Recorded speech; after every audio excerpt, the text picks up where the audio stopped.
മരിക്കുന്ന സമയത്ത് ഈമാനായിട്ട് ഇബ്ലീസിന്റെ ശർറൊന്നുമില്ലാതെ ലാ ഇലാഹ ഇല്ലല്ലാഹ് എന്ന കലിമത്ത് തൗഹീദിൽ ഞാനും നിങ്ങളും ദുആ ചെയ്യലുണ്ട്.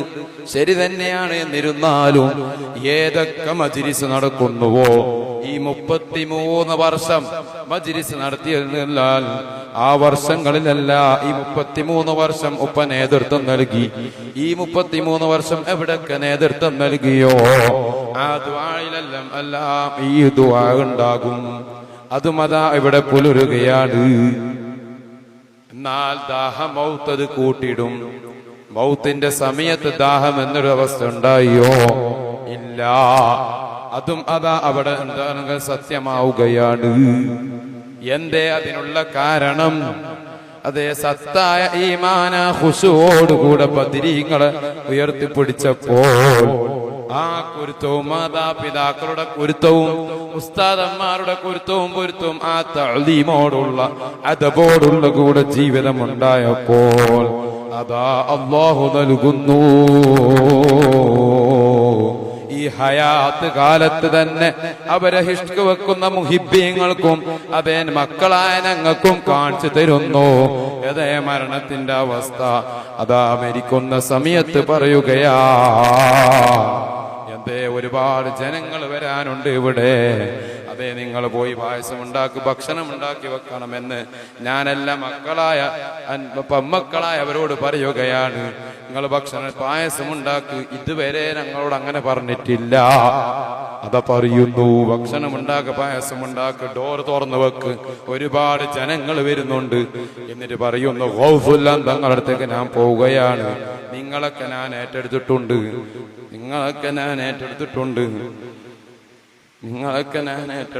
നിങ്ങൾ പേടിക്കരുത്. ഹിമ്മത്തോടെ നിൽക്കണം. വളരെ കാലം നോക്കണം. ഉമ്മാനോടൊക്കെ പറഞ്ഞതാ അന്നവിടെ കടത്ത് എന്ന് പറഞ്ഞു. അവിടെ റൂമിൽ കടത്തിയിട്ടതാ പറയുന്നു, ഞാൻ പോവുകയാണ്. ലാ ഇലാഹ ഇല്ലല്ലാഹ്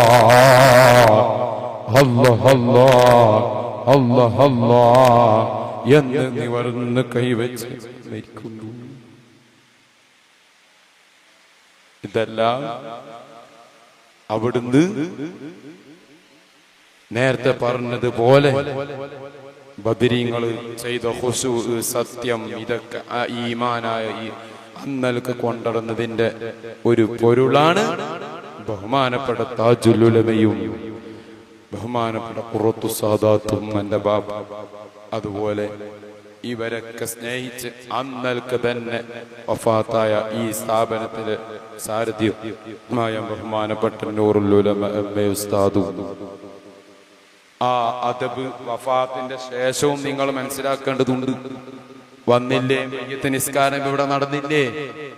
ഇവിടുന്ന് ആശീർവദിച്ചില്ലേ?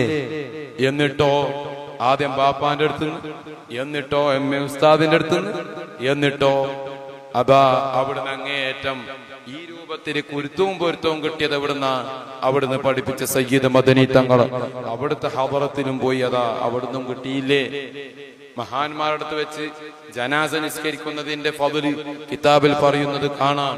പാപത്തിന്റെ ശേഷവും ഞാനും നിങ്ങൾ മനസ്സിലാക്കേണ്ടത് ഇവിടെ അതാ ആ ജനാസ നിസ്കരിച്ച് എന്നിട്ടോ സേവനിച്ച് എവിടെയാണ് അള്ളാഹുവിന്റെ ഖളാ ഖദർ ഉണ്ടാവുമല്ലോ, അവിടെ അതാ മടക്കപ്പെടുകയാണ്.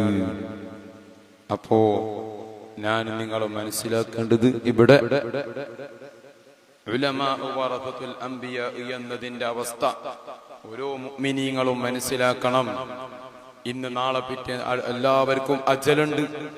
അജല് വഫാത്താകും, ശരി തന്നെയാണ്. പക്ഷേ അല്ലാഹുവിന്റെ അങ്ങേയറ്റം ഇഷ്ക് വെച്ച് തഖ്വയോടെ ജീവിച്ച് അന്നൽക്ക് തന്നെ മരിച്ചാൽ ഈ കാണുന്നതായ അഫറുകൾ ഉണ്ടാകും. അതെന്താ?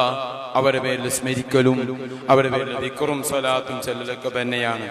അതല്ലാതെ ഏത് ആലിമും അല്ലെങ്കിൽ ഏത് സയ്യിദും അങ്ങ് വാനോരം ഉയരുമ്പോൾ ഒരു കുശുമ്പ് വെക്കലോ അല്ലെങ്കിൽ അസൂയ വെച്ചോ, അല്ലെങ്കിൽ ഹസദ് ഉണ്ടാക്കി, അല്ലെങ്കിൽ പരദൂഷണം പറഞ്ഞ്, അല്ലെങ്കിൽ ഫിത്നയുണ്ടാക്കി ആ തങ്ങൾ അങ്ങനെയാണ്, അല്ലെങ്കിൽ ഈ തങ്ങൾ ഉയർന്ന്, അല്ലെങ്കിൽ ഈ തങ്ങൾ എന്ന് വെച്ച് മനസ്സിൽ വെച്ച് നടന്നാൽ അല്ലാഹു ഈ പറയുന്ന തങ്ങളായാലും ശരി, കേൾക്കുന്ന നിങ്ങളായാലും ശരി, റബ്ബ് വിടുകയില്ല.